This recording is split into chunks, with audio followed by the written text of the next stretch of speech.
Hey, so amazing. You see how they playing? Live wire, it's all about sports and entertainment. You don't wanna miss it, so official like you never seen. Keep it going till the whistle blowing from the referee. Everything from highlights and stats. You know that we gotta run it back, whether on the field or the court. You know that this is where it's at. Subscribe, no delaying. This is Live Wire, sports and entertainment. Let's go. All right, what's good, everyone? Welcome to our Friday freelance edition of Livewire Sports Media. And today we have officially signed the redhead one. Yes, Chloe Bibby is now officially an Indiana Fever for the rest of the season after going through a 7-day contract signing. And today would have been the day that her contract would have been up, but the Indiana Fever had not wasted any time signing Chloe Bibby because Chloe Bibby in the last 2 games has shown what she has made of. So the redhead one is definitely a Indiana Fever, has played great. Now the only thing that we are ready for the Indiana Fever is next week with the trade deadline and to see what we going to do with Bree Turner or Sid Colston. And that's probably the only two on the team. I think that we would probably move. I think Bree Turner most likely be the one that we let go. I think Sid Colston has been, she's been the vet, to be honest with you. She's been the ultimate vet with the team, especially when it came to CC and everything like that. So when this picture got surfaced yesterday, when they was getting ready, boarded plane to hit Dallas, that photo signified everything that we needed to know that Chloe Bibby was planning on staying with the Indiana Fever.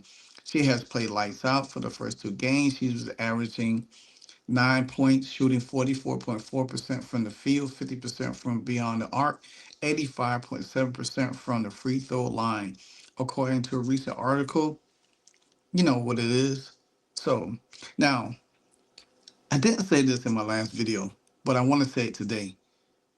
Remember last year when the Connecticut Sun made a trade? Oh, well, remember when Marina Mabry went out, wanted out of Chicago, and Chicago ended up trading her to the Connecticut Sun. And you seen how well that panned out for the Connecticut Sun with Marina Mabry, especially when it came down to the playoffs against the Indiana Fever. Now, just remember, I said this in my head, but I never said it out loud. This signing with Chloe Bibby gives us that Marina Mabry type player, but better, way better. She's a better three-point shooter than Mabry. She's a better defender than Mabry. Um, she spaced the floor just the same as Mabry, you know what I'm saying? Mabry can get hot when she get hot, but Chloe Bibby is hot all the time. She ain't not like she's streaky, and she plays defense and she runs the floor. She run and she's taller. She's way taller and faster. So this signing gives me that feel from how Connecticut brought in Marina Mabry last year, and I didn't had a chance to dialogue it into my video, but this is what it means to me. So now, but the only thing is, we didn't have to trade for her. We didn't have to give up picks for her. She got cut by the Valkyries, and I know the Valkyries is kicking themselves now, wishing they had kept her. And they probably thought that we wasn't. But after she performed well in the first 2 games, and I'm sure she's gonna continue to play well. Now, a lot of people say the same thing with Erin McDonough when she signed. She didn't. Also, her play dropped off. But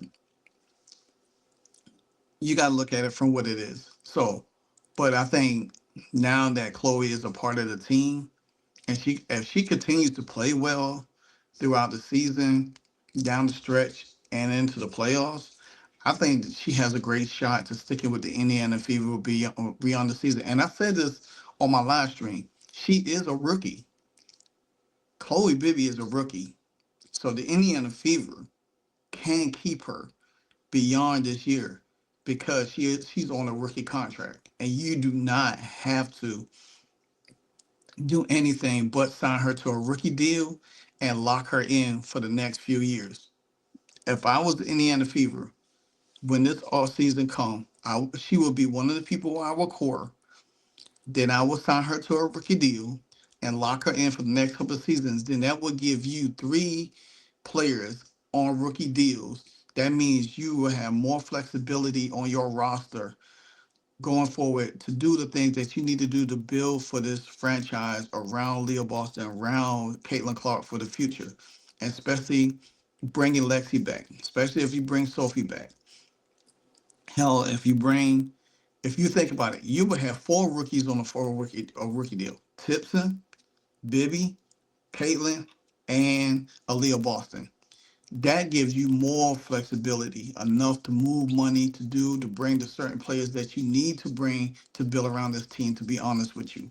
So you think about it. If you core Leah, Caitlin, Lexi, Sophie, KK, and then Chloe, that's your six right there. That's your six. That's your six right there. And then what I would do, I would sign Erin McDonough to a core contract. I will core her, like put a core tag on her, official core tag. If you don't core her initially, I will put a core tag on her because she will be valuable.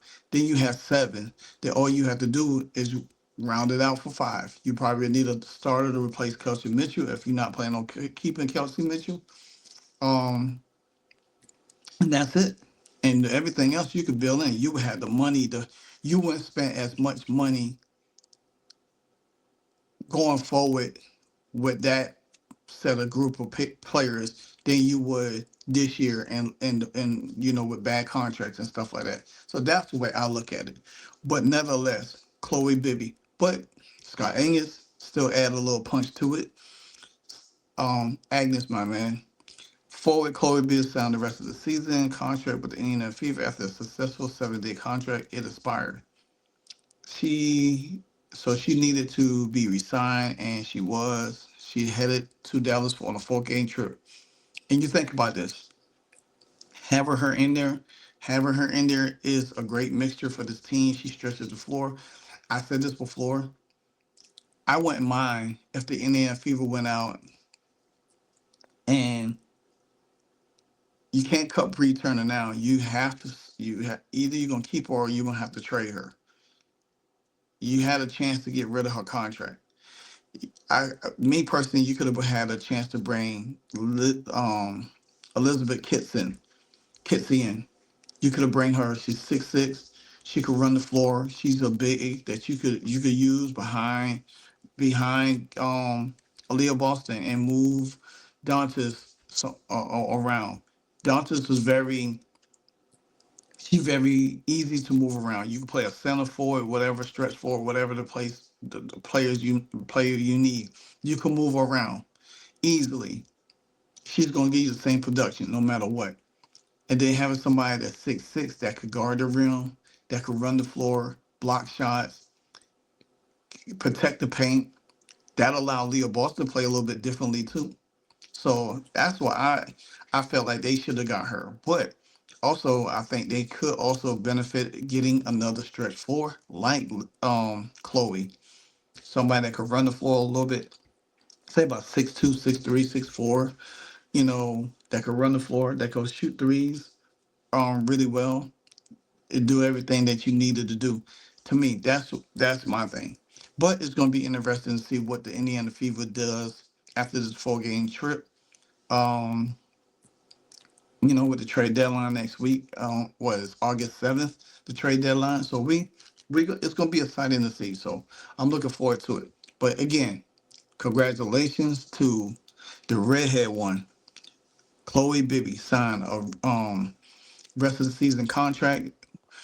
I think signing her Ari McDonald was probably the best thing. If you haven't checked out my video that I did last night on Unsung Heroes, and I highlighted Eric McDonald and Chloe Bibby because of what they had done, in the last game, and what they had provided with the Indiana Fever since becoming Indiana Fever as well. So I think that is very significant to pay more homage to some of the players that stand out on this team. You know, this team has not been great throughout the season. This team has been up and down, and definitely we needed to show them some kind of love and support. But anyway, locked in tonight, stay live. When I be back with my co-host, Nicole Uninspire, we will be breaking down the live stream with the Indiana Fever taking on the Dallas Wings. Hopefully we could pick up hopefully we could pick this win up and go for a four game winning streak. That would be nice headed into Seattle next week. So stay locked in. Until then, you know what it is. It's Livewire Sports Media. And if you don't know, now you know. Hey, so amazing. You see how they playing. Live wire, it's all about sports and entertainment. You don't want to miss it, so official like you never seen. Keep it going till the whistle blowing from the referee. Everything from highlights and stats. You know that we gotta run it back, whether on the field or the court. You know that this is where it's at. Subscribe, no delaying. This is Live Wire, sports and entertainment. Let's go.